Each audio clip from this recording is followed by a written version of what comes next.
My name is Jeannie Welliver. I work for the City of Richmond in the Department of Economic and Community Development. We have a lot of our departmental heads here that are also working on this project as well. I just want to remind everybody, this project started years ago. It started as a result of the Shockoe Bottom revitalization strategy that the city funded. We worked with the community, stakeholders, had public meetings, had charrettes, workshops to come up with what do you think are the priority projects in Shockoe Bottom and Shockoe that we the city should focus on as we revitalize this neighborhood. And one of the #1 priorities of that entire process was repositioning the Farmers Market Square into a better place to host events, flexible space, markets. The space wasn't working beautifully as the architecture sits in that site. So this is that process. Over 2 years, and this is 3 years ago, the city has funded this project over 2 years. It's in the capital budget as a standalone project. If other decisions are made in Shockoe Bottom, in and around this project, and we know the ballpark's under conversation, we will knit this project into that. We get that. They all have to link together beautifully. But this project stands alone. It's happening independent of anything else. We want the site to work beautifully every day. And we wanted to hear from the people, what do you want the space to be? And Burt Pinnock is going to lead that discussion. We're going to start the PowerPoint in just a minute. And one of the early slides is about that entire process. But I invited, I believe, everyone that came last time in October 1, October 2, we had 2 of these meetings, and wanted to make sure you knew about this next step. And I will make sure I'll let you know about the next steps after this.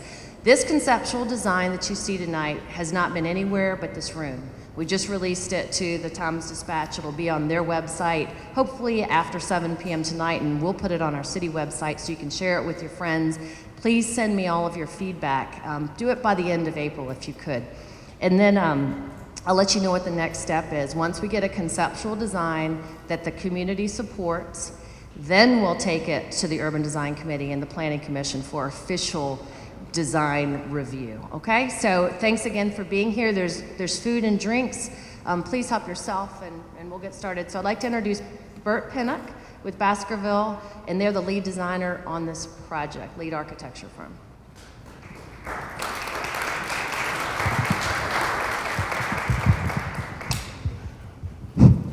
Thank you, Jeannie.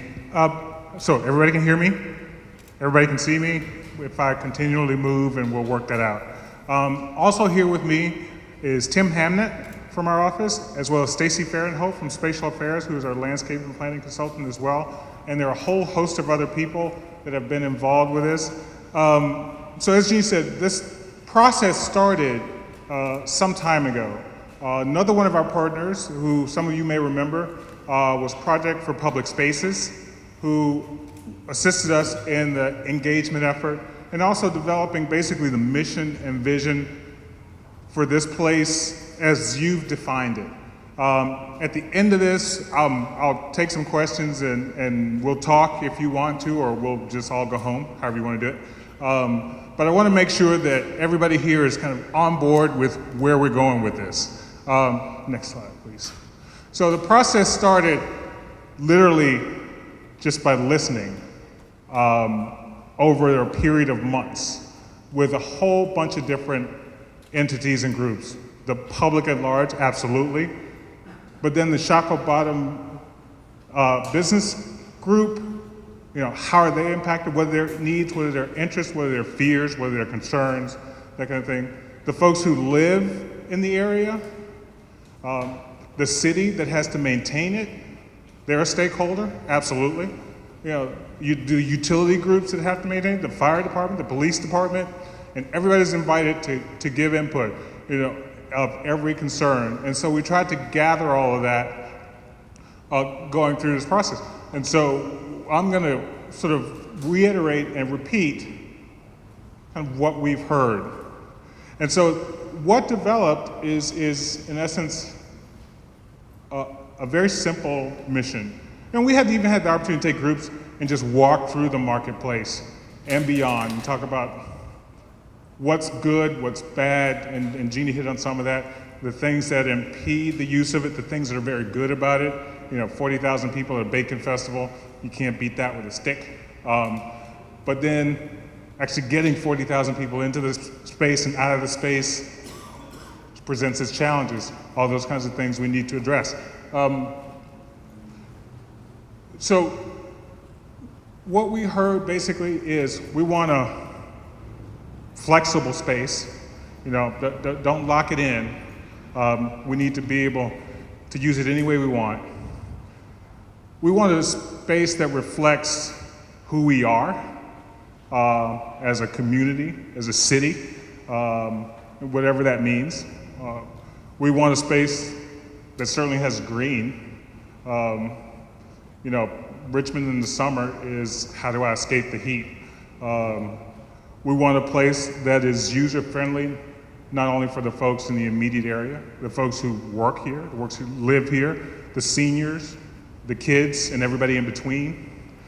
And so, as I say these things, you probably imagine this is not, there weren't sort of, we want spaceships and we want transporters, and there wasn't that. We just want the things that make a good, successful public place. And that's really what it came down to. And so hopefully we will get there and ultimately build the place you want. Next slide. So again, one of the first, the simple gathering place. This is the living room of Shockoe Bottom. This has been a gathering place, well, at least since 1737, and certainly before that. And it has been, in essence, the heart of this city ever since then, and hopefully will continue to be, and will maintain the vibrancy that it has right now and expand on it. Places for people to sit, engage the space, and as I said, just needs to have that kind of flexibility to it. The versatility of it, it wants to remain being a place that we can have markets, but also a place that you can imagine having outdoor movies, where you can imagine just meeting a group of people and doing Pilates, where you can go and have coffee at midday. True story, just this afternoon, I had 15 minutes between meeting with someone and having to be here and just wanting to get a quick coffee, and it's kind of hard, So we want to continue to see the regrowth and rebirth of this area.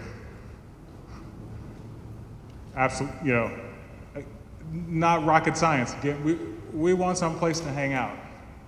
Absolutely. And it needs to be simple and user-friendly,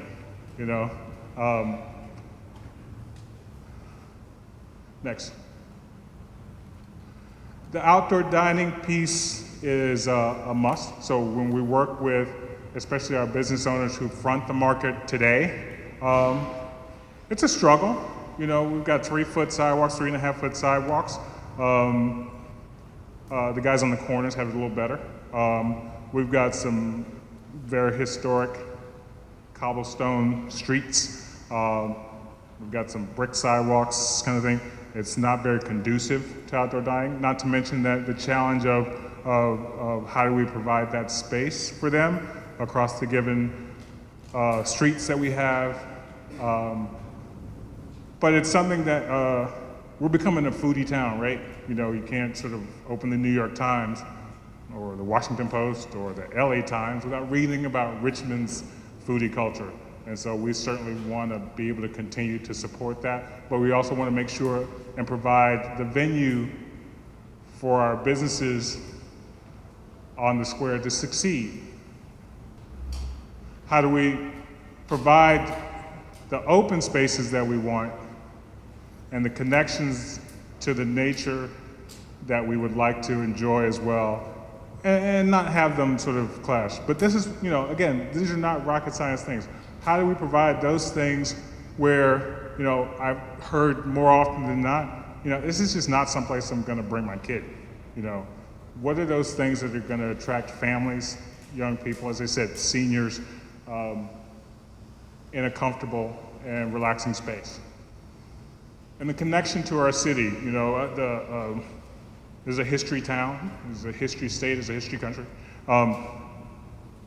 We need to be able to sort of tell those stories. As I mentioned, you know, this place dates back to way before any of us were here. And there's always been sort of a public forum space, whether in the form of a market or in the form of courts building, in the form of a constable, in the form of the magistrate. It has been sort of that public space, and we should be able to sort of relate that and tell that history and that story, but it also ties into all the other histories throughout our city. So how do we do that? How do we engage that and make it part of the place?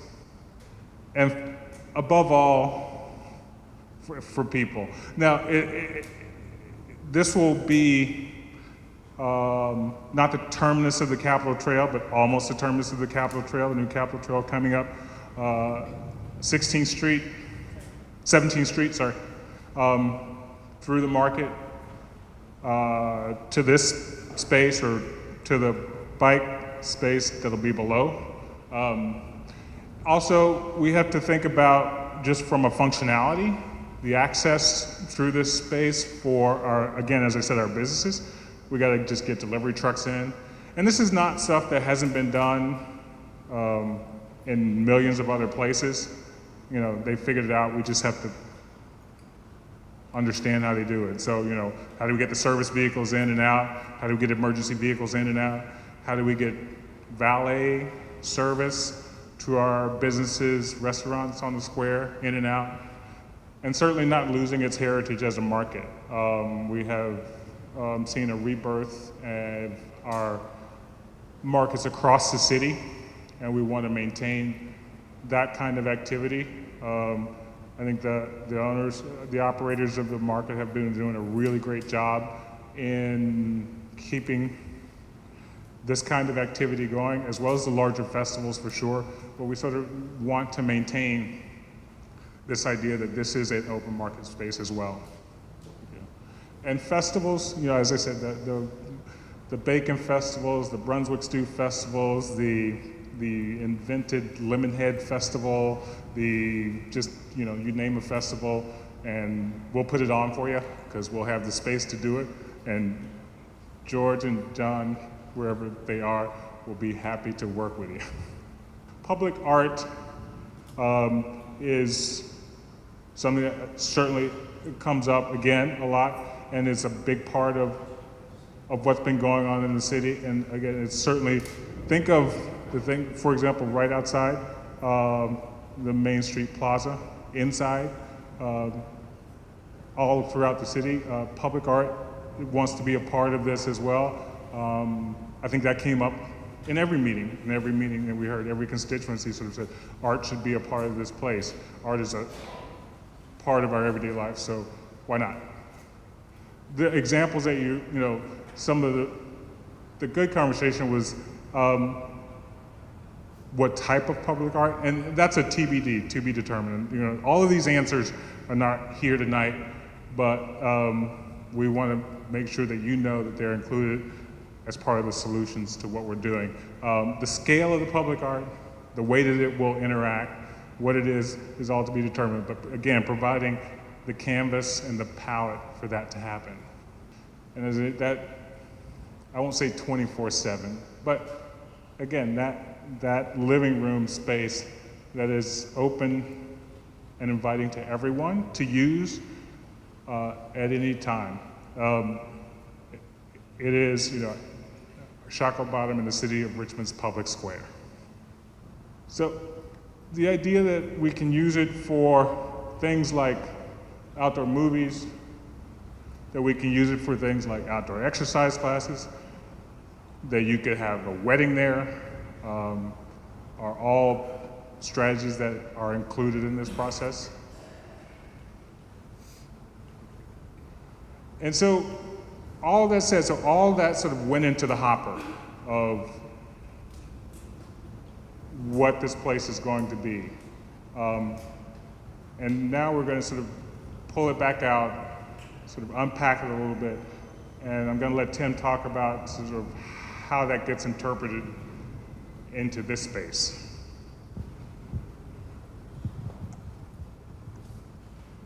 So There are going to be a number of elements that we'll see throughout these slides, and then we'll build on how they're actually arranged in this space as well. But the first thing we're going to do is make this a place that everybody remembers by establishing a ceiling of some type in it. Now, doesn't necessarily have to be lights, but we can put art in there, we can put seasonal displays. What it will be is a cable system that stretches between poles on either side of the market. You'll see that in a few minutes as well.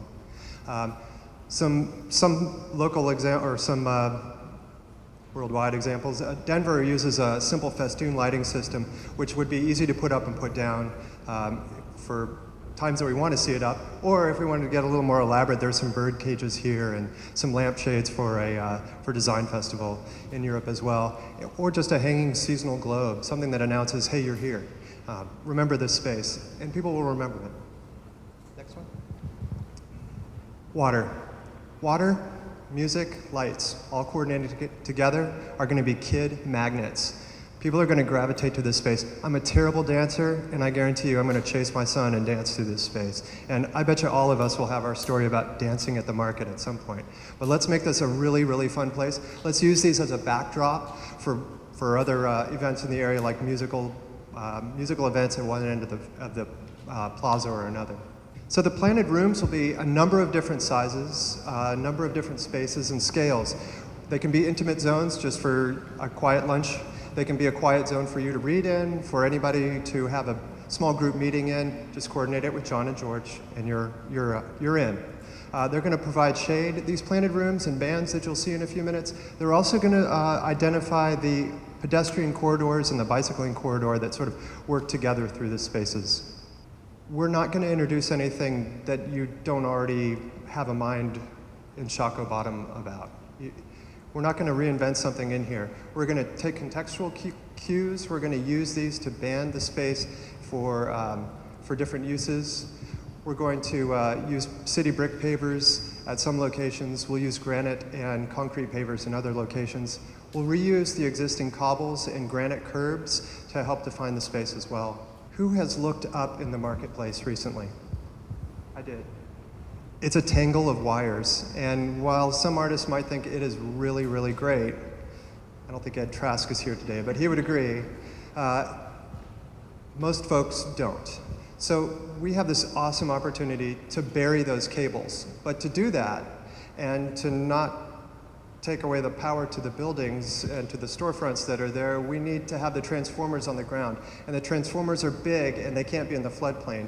And we're 4 to 5 feet below the floodplain in this space. They're going to need an additional foot to get out of the floodplain. And they're about 6 to 7, 8 feet tall. So we're talking about something that's pretty big. So let's have a good time with them.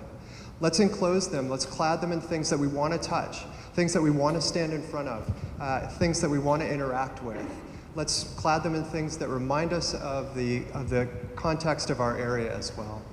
Bert talked a little bit about seating, and the seating, you can sit wherever you want. And if it's the wrong spot, go sit somewhere else. Take your chair with you, take a table with you. Have a bunch of folks come and sit with you, or just sit alone. And we're going to complement those movable chairs with some site seating that also talks about the area. And when there's a festival, we're going to get all that stuff simply out of the space because they're fold-up chairs. If a few walk away, it's not a big deal.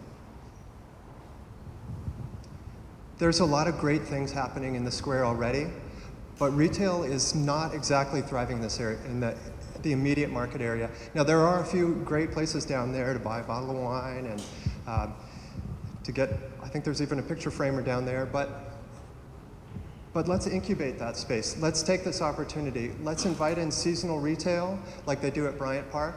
Let's bring in mobile kiosks like a library might have in a bigger city.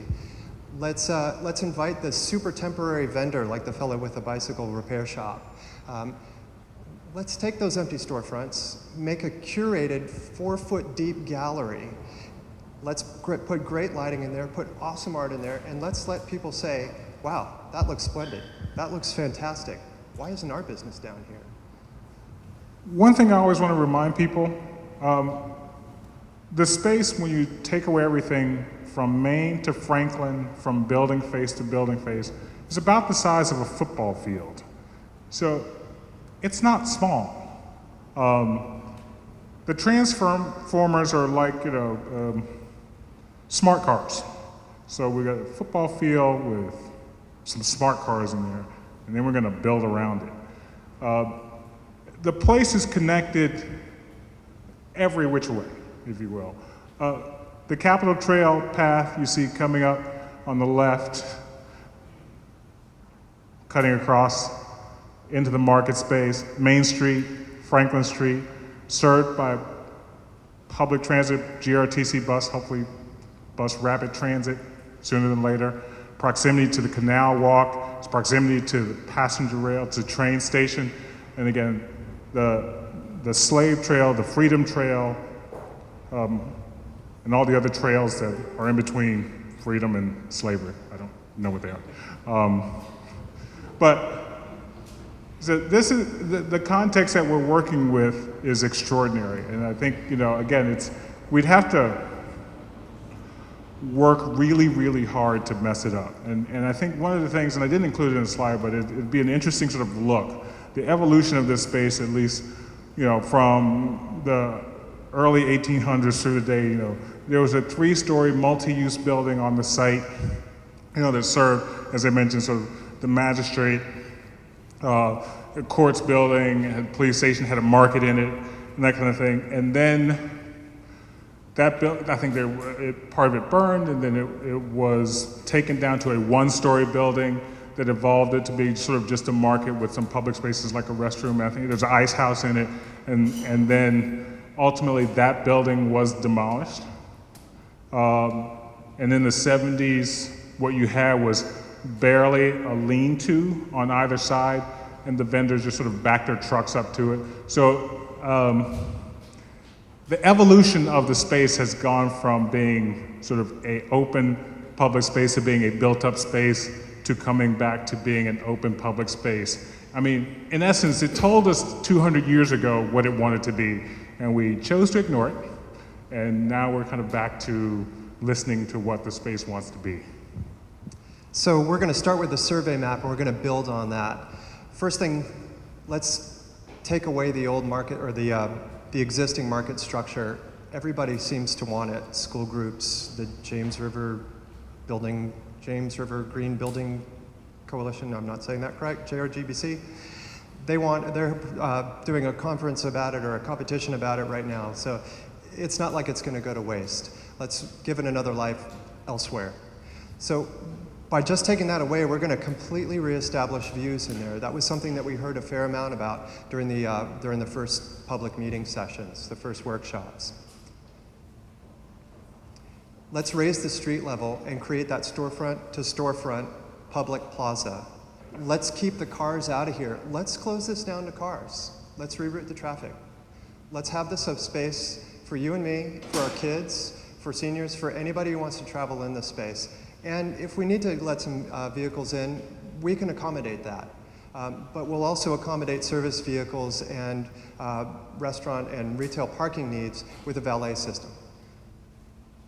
Let's add some tree bands here. Let's put in big trees, not small trees. Let's put trees in there that have shade today. Let's put in that water feature. Maybe it's right at the end, maybe it trickles down a little bit further into the plaza. Let's let that restaurant and retail that's already here spill out into a 15-foot dedicated space for them. Let's program this place so that people want to be here immediately. They see people there and they want to be a part of that action.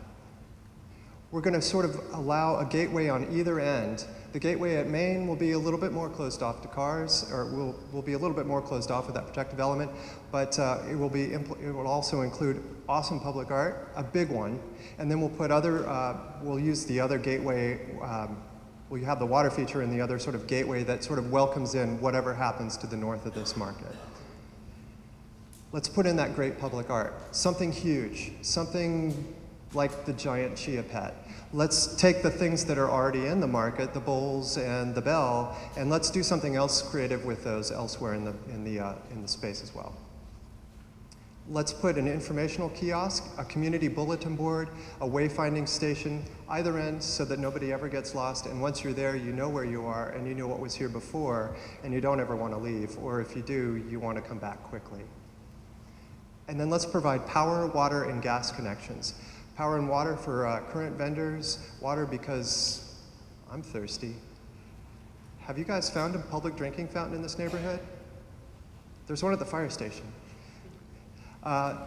Let's also provide gas power up for particular vendors and for maybe future uses like a seasonal fire pit. And so all that comes to a plan.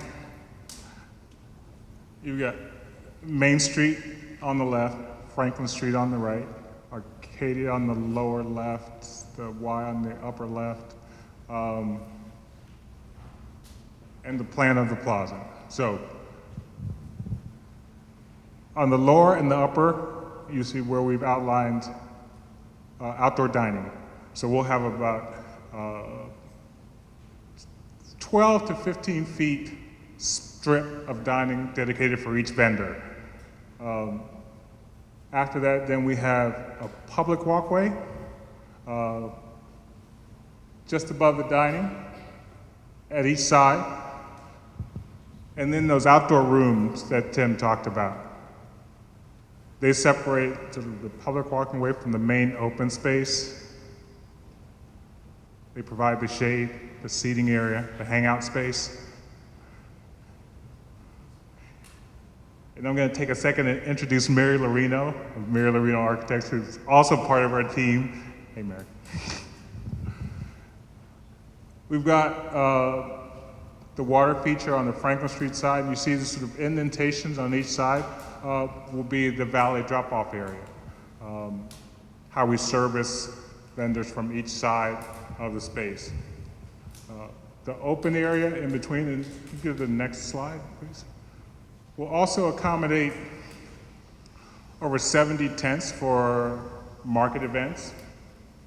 And sometimes our market events will spill out into the street, we hope. Service vehicles still can come through the center, which is our emergency access space. And George, John, is that enough? Great. Can you go back one? And then we have, again, sort of the enclosures that separate our little smart cars that are in our football field from everybody else that are opportunities for art. And so that's the plan. I think it's as simple as that. A little bit of detail. So when we get into the materiality of this, and again, we are at the very conceptual stage. As Jeannie said, we're presenting this to you for the first time tonight for your comments as well and for your feedback, and we'll go forward after that. The idea of the materials, as Tim said, are things that we know, we recognize, that we can touch and feel, like the bricks, the granite curbs, stone, the pavers, the cobblestones. There's a table over there where the boards are that are a couple of materials that we're thinking about, so feel free to touch them. And so then the things start to sort of illustrate sort of how we get three-dimensional about it. This is standing in Main Street looking into the plaza area. The fish, that might be public art, for example. The yellow balls, that might be the symbol of our newly found Lemon Fest. But that is part of the sort of the overhead system that, it's intended to be flexible.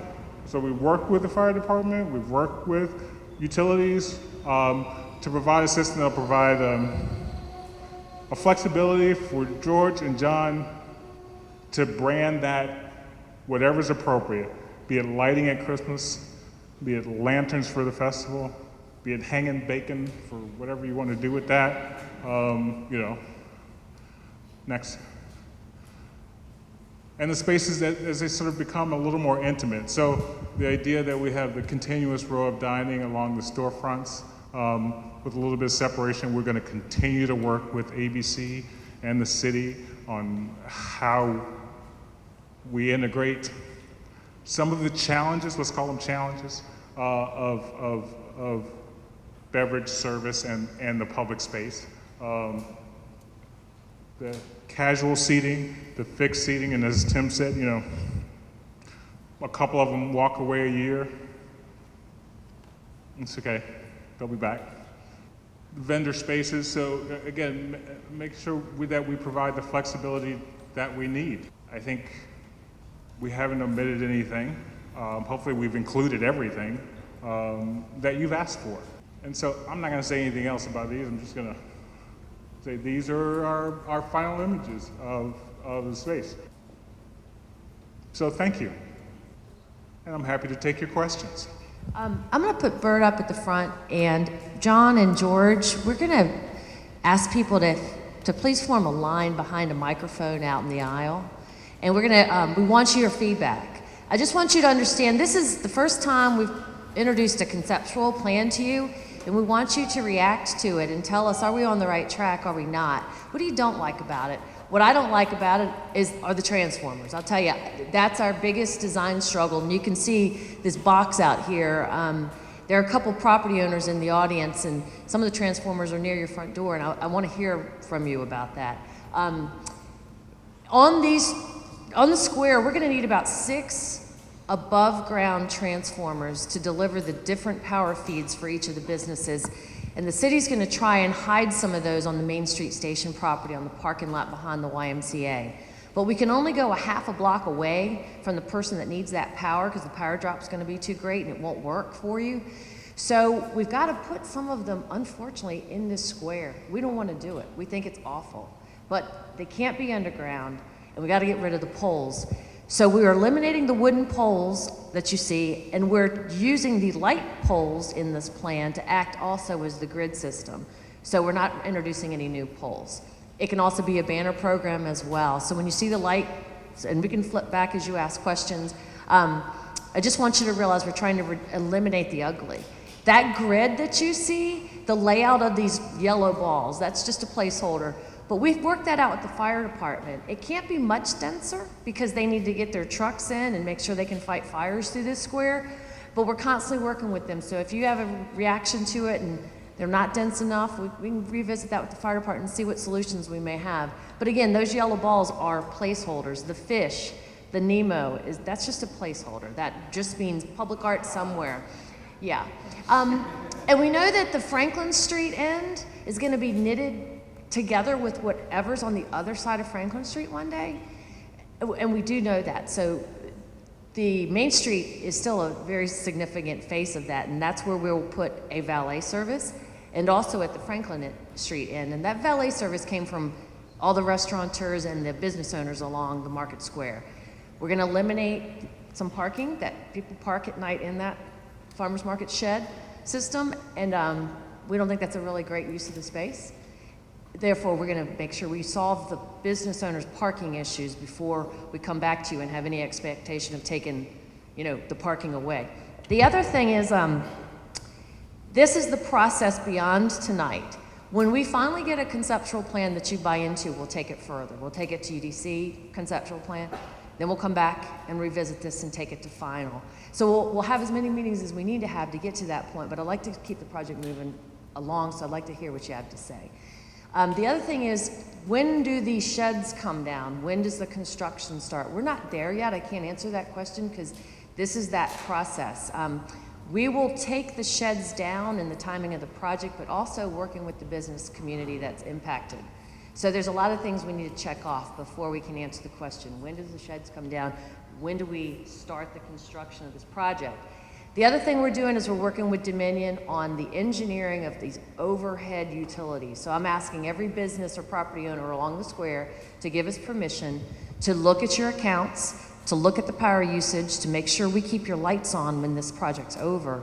When we underground the power, we're gonna have to connect into the buildings underground. And we gotta find your electrical panels in your business. So we'll work with all of you. I've sent the letters out. I'll continue to work until I get all that information back. And then Dominion will do an engineering study on the power. So those things track together as well. So we really want your input. If you like it, if you hate it, if you have suggestions, please do line up behind that microphone. And no, I like it. But and George or John, could you please operate, kind of keep people moving back there at that mic and where Silver's standing, and then I'll have Bert, if you don't mind emceeing, that'd be great. Okay.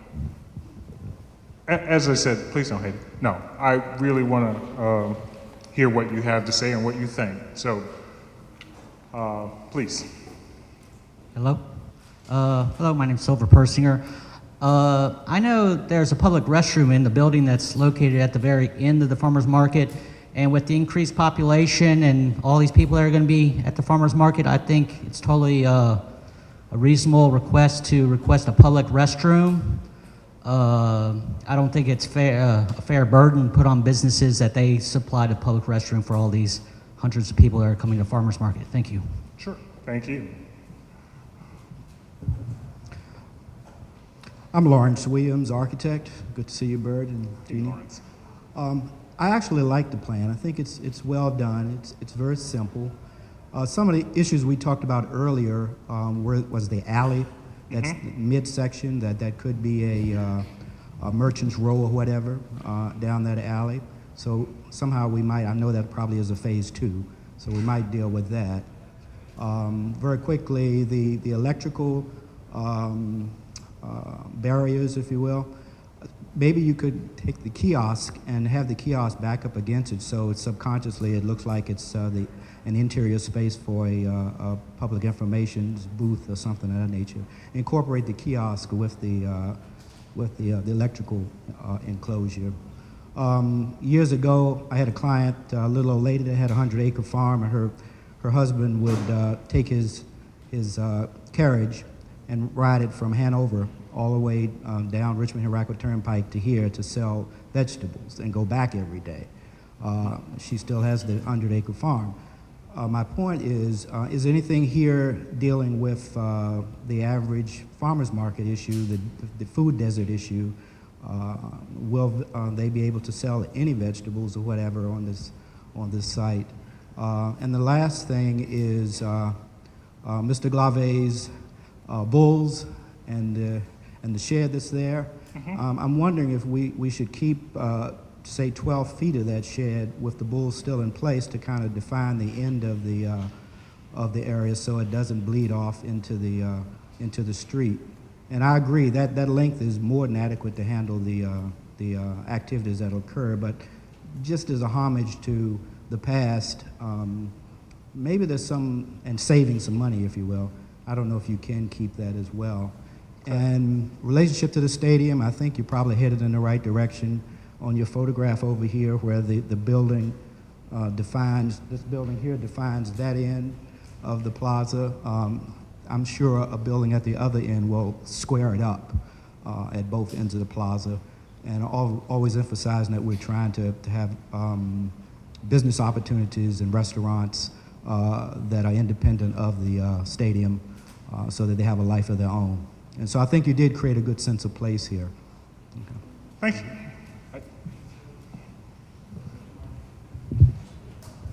Take it out? I'm fine. Yeah, my name's Steven. I actually live in the area. Quick question, if you can talk to. One of the ideas that we came up to in October was the idea of sound. And you feel a little bit more comfortable when you hear kind of a background sound going on. I mean, places, like Shore Pump Town Center kind of has like a background, just track playing all the time. Can you talk to if you thought about it during the design, if that's going to be a part of this solution? Sure. So in terms of the sound and some other infrastructure items, as I said, it's sort of, and I'm going to step over here because there you go. At the top of the meeting, sort of wanting to provide the infrastructure to do those kinds of things. So if you could go back one. So the poles that are just out of view, Tim talked about sort of providing sort of power at those sort of locations, and then the cable system is permanent. And so if we choose to incorporate sound, and now we have sort of the kiosk and the much hated transformer enclosures, but we have kiosks as well that can house that type of thing if we get there. So it's not precluded, it's maybe included in a budget, but at this point, that's how we're gonna handle it. Did I answer your question? Okay. The answer is yes, right? Yes. I'm just going to, while this is here, but real quick. So Mr. Williams, for example, Just on the left of this image is actually one of the larger transformer enclosures. And this idea, for example, is to clad it into with a very shiny steel, in effect creating a fun mirror opposite the fountain. So just imagine you can get kids playing in the water who see themselves in the fun mirror, and then maybe hopefully they won't run into it, but that it actually to that degree becomes a participant in the activity of the market versus become a hindrance. Yes, sir. Nice job, Jeannie Welliver in Baskerville. I like it. My question has to do with the first part of the presentation where you showed lots of cozy pictures of Europe that I recognize with their narrow streets and plazas that contribute to the cozy human-centric feel that we're trying to achieve here. Yeah. My question is, what do the fire departments in Europe do to reach those narrow streets that we cannot do here in the United States? The first answer is they buy smaller trucks. Why can't we buy smaller trucks? Chief Creasy's in the back. Would you? I mean, it seems like a case of the tail wagging the dog here. Well, and I think with them at the table, we've created a space that hopefully has both the intimate spaces that you were talking about within the larger picture and has the access that we need. Now, with regards to spaces beyond the market, I don't know if the chief wants to speak to that, but.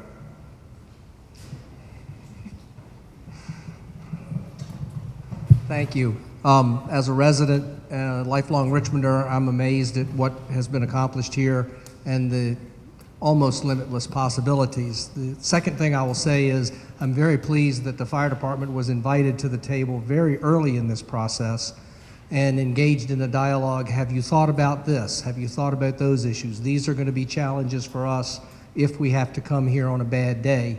And the fire marshal, whose last name is also Creasy, but no direct relation, in the past 10,000 years or so, took the approach of let's help you figure out how to solve these problems, not tell you why you can't do something. And you're absolutely right. The simplest answer is in Europe, because they have smaller streets, they use smaller trucks.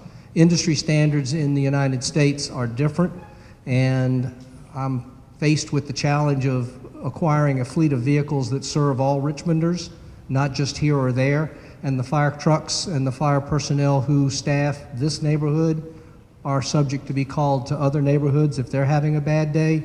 So unfortunately, we find ourselves in the last century being forced into kind of a one-size-fits-all solution as fire trucks go.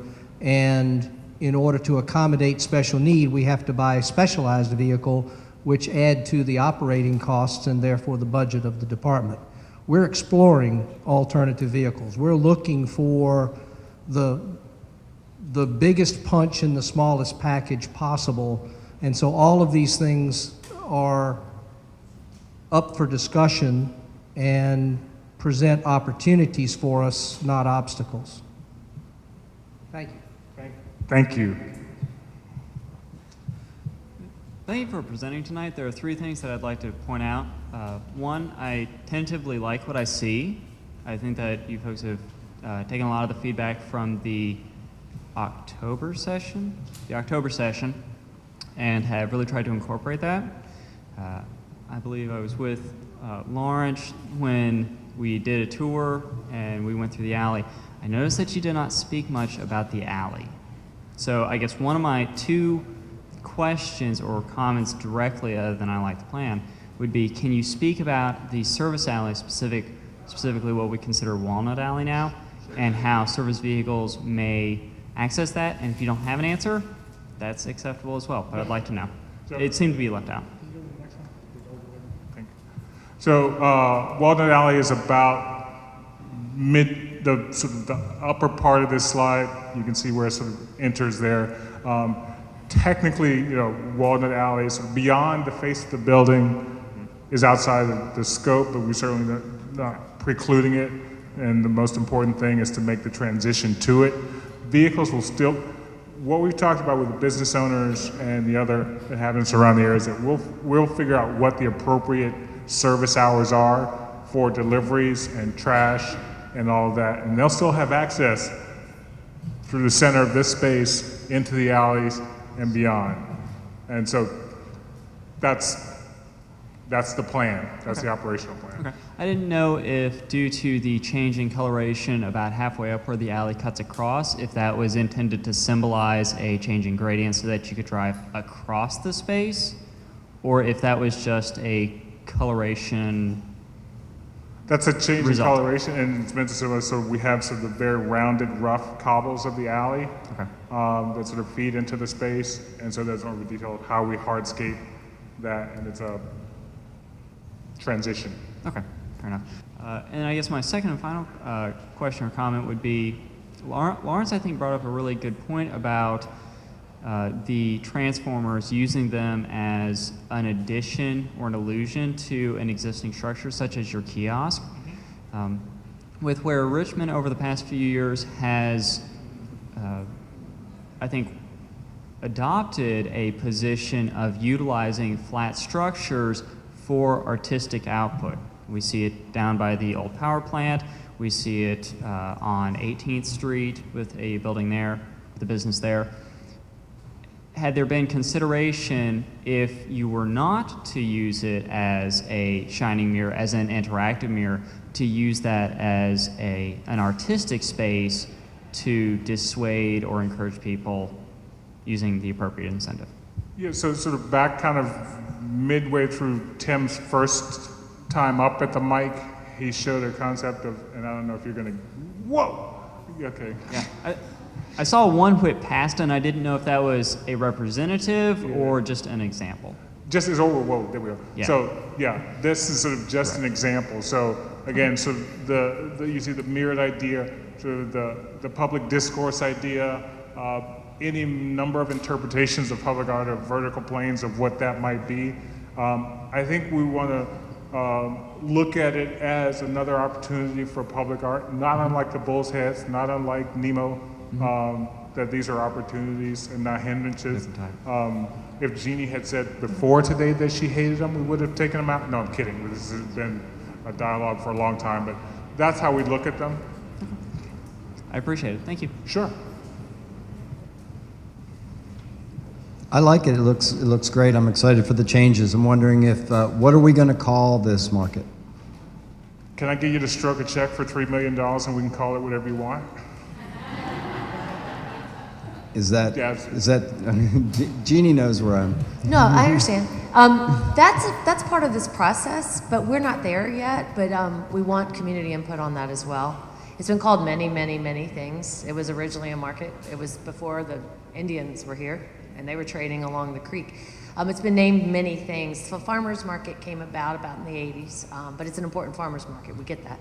So let's put that out as the things to do. But we'll definitely do a community engagement piece on that. But we're not there yet. So we're calling it the 17th Street Market for right now. But that's not a name Okay, that thanks. means anything other than the project. But if there's anybody else that wants to give $3 million, I'm all for it. I like the plan. I like getting rid of the sheds. This looks a lot more intimate. However, if you're talking about attracting families, and I'm Norman Rocher, and I don't see a playground. I don't see anything outside of the water attraction, which is good in the hot months. But I don't see anything there for kids to do. Why would parents want to bring their children where there's nothing for the kids to do? Our other part of this discussion is certainly the programming aspect of what goes on here. And I talked at the top also about sort of trying to maintain the flexibility of the space for different events. So if, for example, there was a programmed event of even, let's just call it Kids Day every Saturday afternoon, and then George and John had, the sandbox brought in with the play court and the jumping equipment or whatever, that's a possibility. And so we wanted to avoid, and if I could get you to go to the water slide for me, towards the end. So yeah, that one. So even these are just jets, so they aren't, there's nothing permanent there. Right. But that's part of the program and operation of it, is providing for those activities as you say you want them or need them. Well, it'd be something for year-round if you want to attract families year-round. But They should be here. Did you recommend what you think those things could be? It could just be something simple like swings and merry-go-rounds, you know, something simple like we grew up with.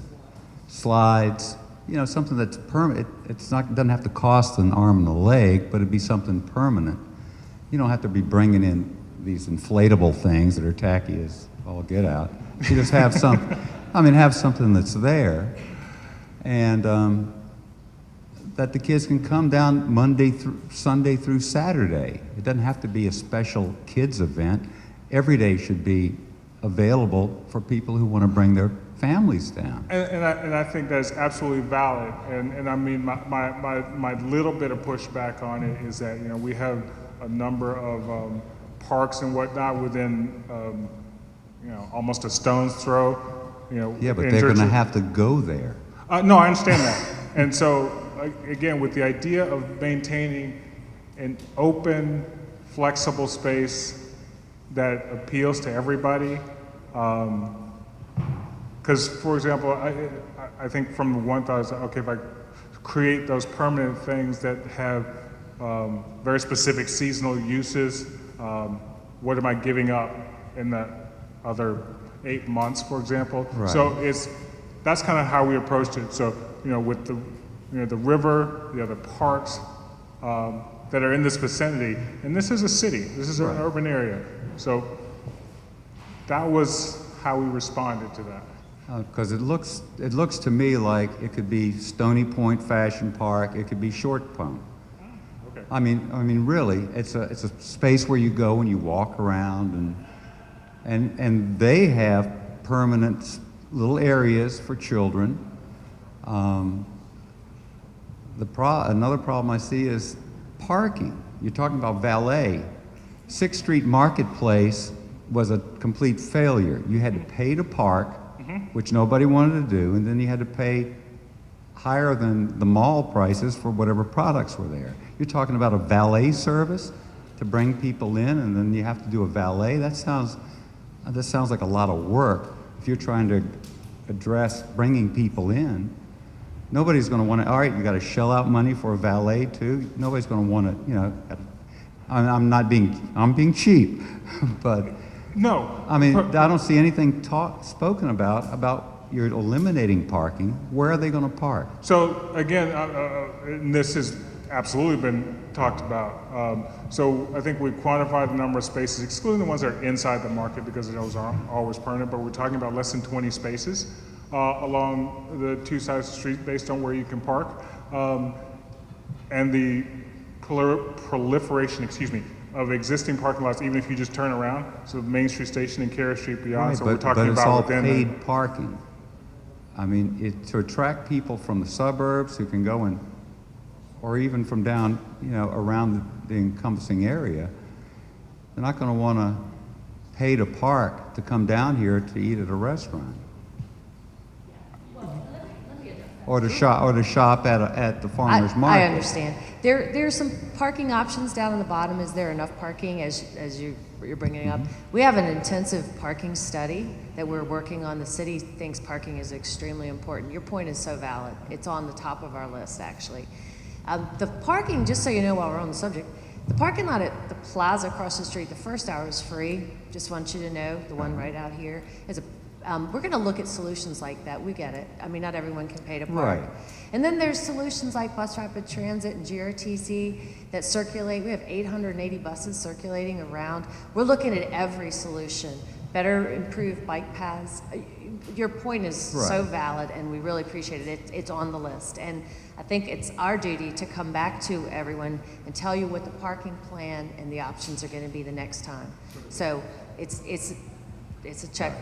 Yes, sir. And I appreciate your point on the permanency of children activity and defining that in a deeper dive, and we'll do that in a deeper dive the next time we revisit this with you.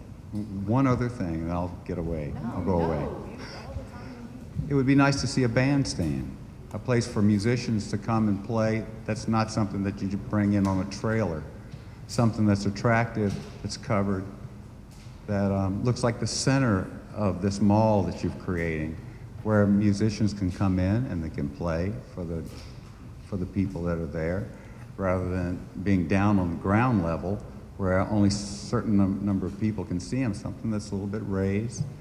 I mean, it'd be I don't see anything central. There's nothing. And again, we worked with both John and George, who operate the current market, and how, again, we lay it out. And so for the larger events where bands play, we did say, okay, we're gonna bring in a stage.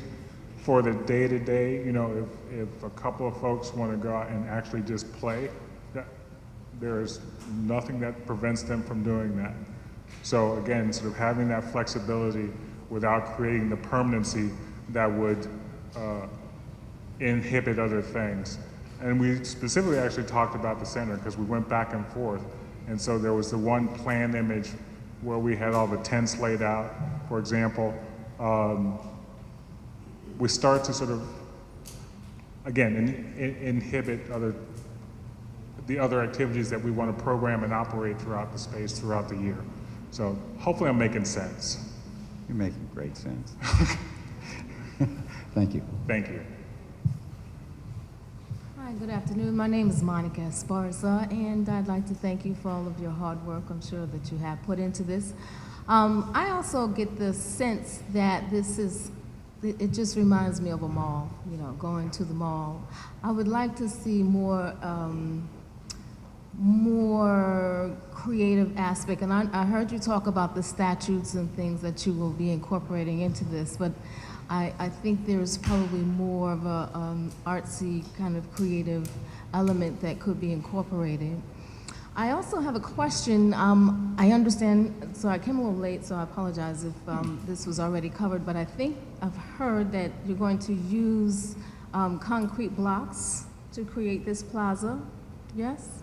Concrete, no. Well, some kind of, I see the blocks over there that are like. Oh, some of those holes. are stone pavers? Yeah, stone pavers that you plan to use. Is that on top of the pavement that's currently in place? No. We will, some of the existing material like the cobbles and the granite curbs that are there, we will reuse, but we'll need to sort of take them up to then do the utility work, all the underground work, the regrading of the whole space, and then we will put some reclaimed things, some new things back down. So may I ask this question? Is the paving that was there, is that not considered historic?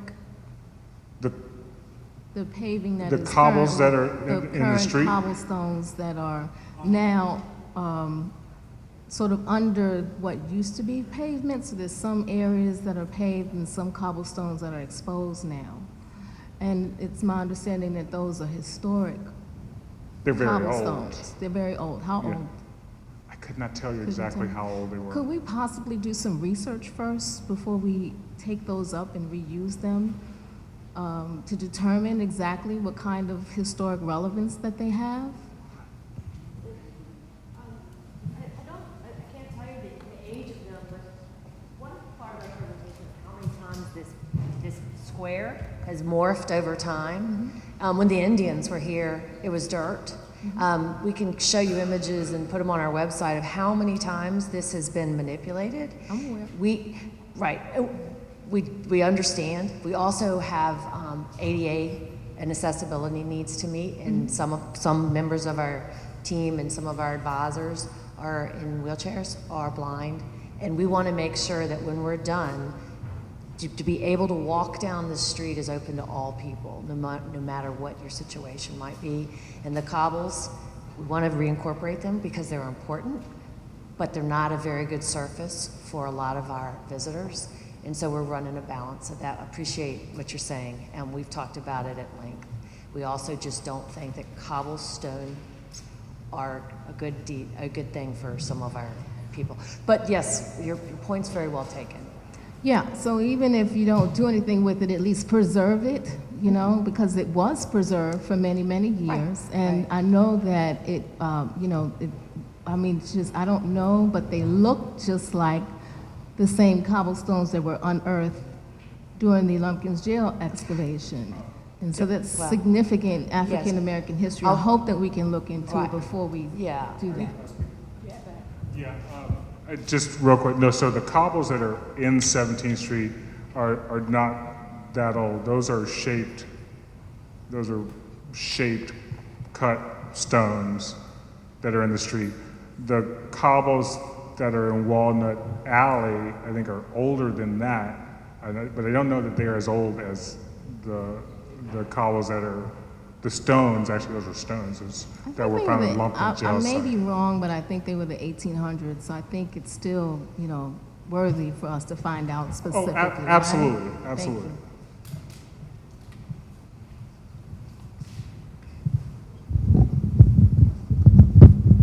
Good evening, I'm Paul DiPasquale, and I just have a couple suggestions. One, I like the idea of a defining thing that people would come to see. I think like a gazebo that would be permanent, that would be for musicians, for example, would be a focal point.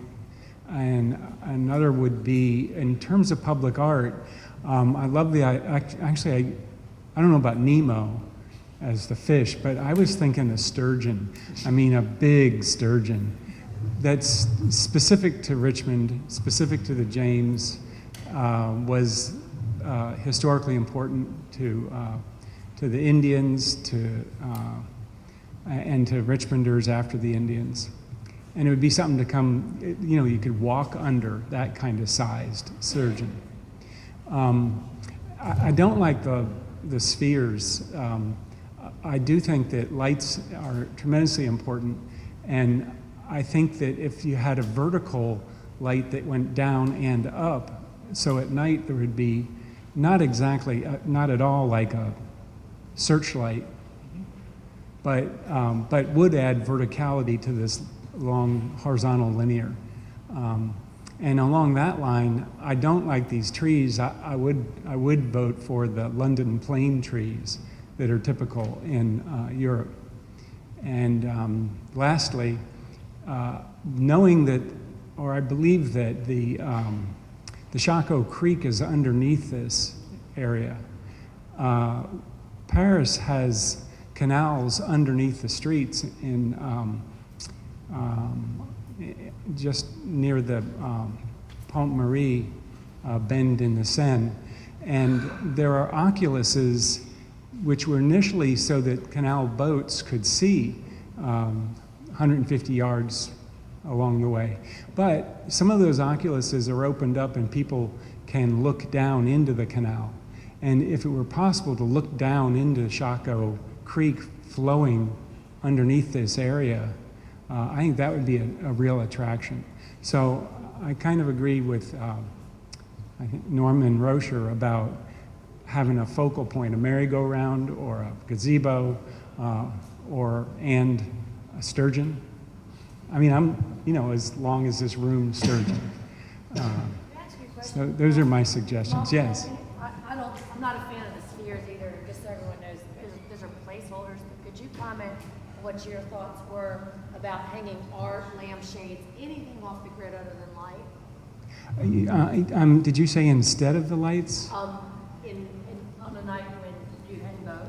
Yeah. What is your reaction to the lampshades or the snowflakes or the I think lighting's, I mean, I'm assuming these are kind of placeholders. Yes, these are placeholders. Okay. So, because I think that lighting is, we've got, with the LED, the invention of LED, or the proliferation of LED inventions, the Oakland Bridge is the best example lately. For $10,000, you know, they're able to do a fabulous installation on that bridge. So a lot of things could happen. And I mean, that might be a cheap way to have an evolutionary attraction, an attraction that evolves, put it that way, evolutionary attraction. Hey, I also want to clarify, the fish is one public art moment, but the intention is to have many public art intimate moments Right. in the hidden spaces and the crevices that are appropriate medium for wherever you're sitting. Yeah. So it's not just one thing, it's all throughout over time. Okay. But what did you think of the lampshades? I just wanted to get I want you to tell me what you think of hanging anything on the grid outside of light. I'm just curious. Of the specific lampshades? Or anything that's not just like. What would you hang other than lights on the wire grid that we provided for you? Well, see, that's it. I think a wire grid's a great idea, and I think that different lights that might change. But I like the idea of having a light at night. Well, it would resonate kind of with the fountain thing that we're seeing right now. It'd be a vertical column of light down, and it'd be a vertical going up. And the reason I'm saying that is just because it's so linear this way. So it would be kind of an X, Y, and Z axis.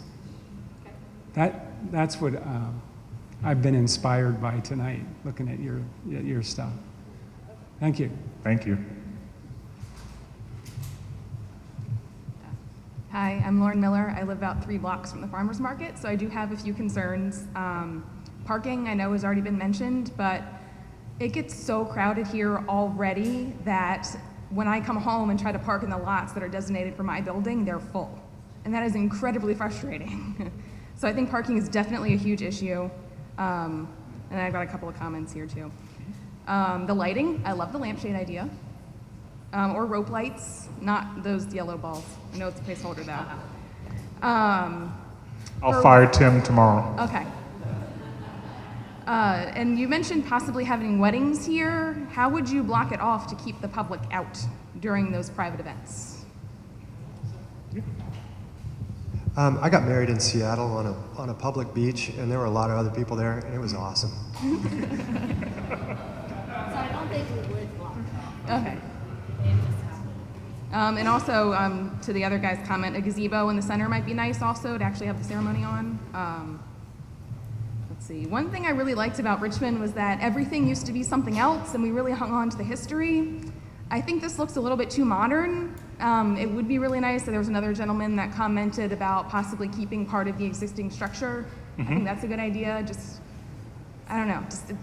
It seems too new to me. I don't think it would blend in well with everything else. I'd like it to look a little bit older. The water features I like, but maybe not so many of them because it takes up a lot of usable space, and you guys are already trying to cram a lot into a pretty small space.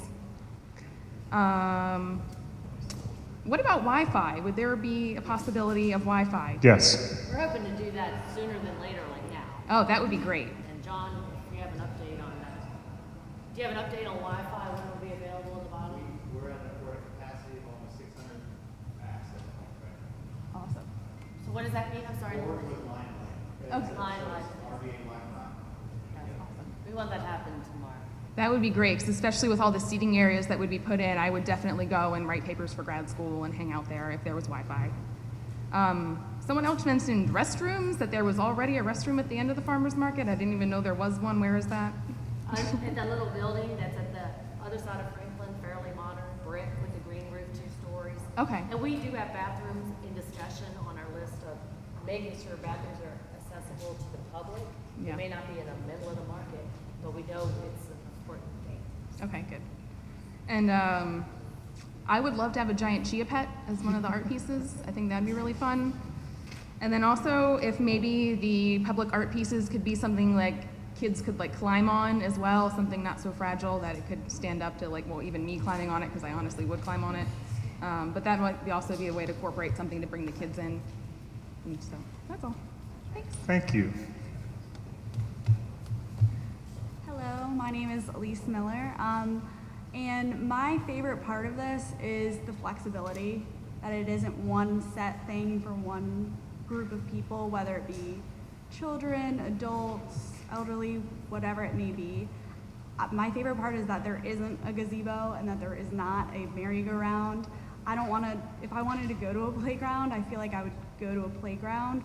Or if I, wanted to go to a space that was usable for all types like this, where I see like the fountains for the kids, and then there's space for mom and dad, and then people to go, eat and drink. I really like that about it. I love that it's flexible. I think it would kind of ruin it to have anything fixed and big and breaking up this space like that. And I love the Wi-Fi idea. I love that. So that's all. Thank you. Thank you. Hi, my name is Kayla. I guess my question is, who is your target market in this? What's gonna bring families in from the surrounding counties that's gonna attract them to this space more than Shore Pump or Stony Point, considering they have tons of free parking and stuff for kids to do and all the retail you could possibly imagine? It seems like this space should be more geared towards what is within walking distance with the parking constrictions and whatnot. They've been hired for this specific project, but the city of Richmond is looking at this from creating a place in Shaco where families want to come to. And not only are we looking at this project, but we're looking at an indoor marketplace inside Main Street Station. We're looking at what would a kid want to do downtown that they not just every day they woke up and said, Mommy, I really want to go down to that Shaco place because of this project, this project, this project. So we're working to create a children's activity center, even indoors, this train station that's so unique and wonderful, unlike anything else we've seen in this town. We know what we have. We have this wonderful asset of Shaco. There's nothing like it in the state of Virginia. And we want to look at every crevice and every project and everything so that we draw families to this region because it's that great. This is one of the projects in that mix. The Virginia Capitol Trail, the bus rapid transit, the river, the canal walk, passenger rail, Main Street Station, the slave trail, the freedom trail, all of these things we hope you bring your kids downtown to do, but we definitely want to hear your reaction to this specific project, but please continue to look at the legs of this thing and let me know how you feel about it. What else can we do that's not just this project? Do we need a merry-go-round downtown? Would it land here or does it land on the canal walk? I mean, I don't know, but we hear you, we're listening, but I want to make sure you see it as this, when we're done, is Shaco, and it's knitted beautifully together, and all of the trails connect finally, and we can get to the canal walk, and we can get to the Capitol, and we can get to the heritage sites, and we can walk the slave trail, and we can go to all the other wonderful things. So I really appreciate I'm writing them down. We may not deliver everything at this one space, but we're hearing that we need to deliver it at some place in the vicinity. But yeah. Yeah, no. And I'm going to take a little bit of a difference, but the idea is not to try to create the silver bullet solution to all of that stuff that we talked about at the top, right? The idea is to not prohibit it, to not impede it, to not sort of keep people from using the space however they want to use it. And so it can't be everything to everybody, but it can be something to most people. And in the context of sort of the urban environment, as Jeannie pointed out, the things that are within walking distance are all those things that, for example, a mall has to try and cram into a mall space. But as a city, as an urban environment, we have all those things. We just have to take advantage of them. And so this is one small step in the bigger effort to take advantage of the assets that we have. So that's my argument for good urban planning. And you can clap now. It'll be all right.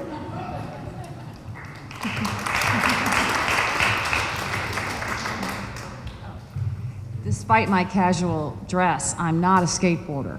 However, you're looking for ways to come up with things that are specific and unique for families.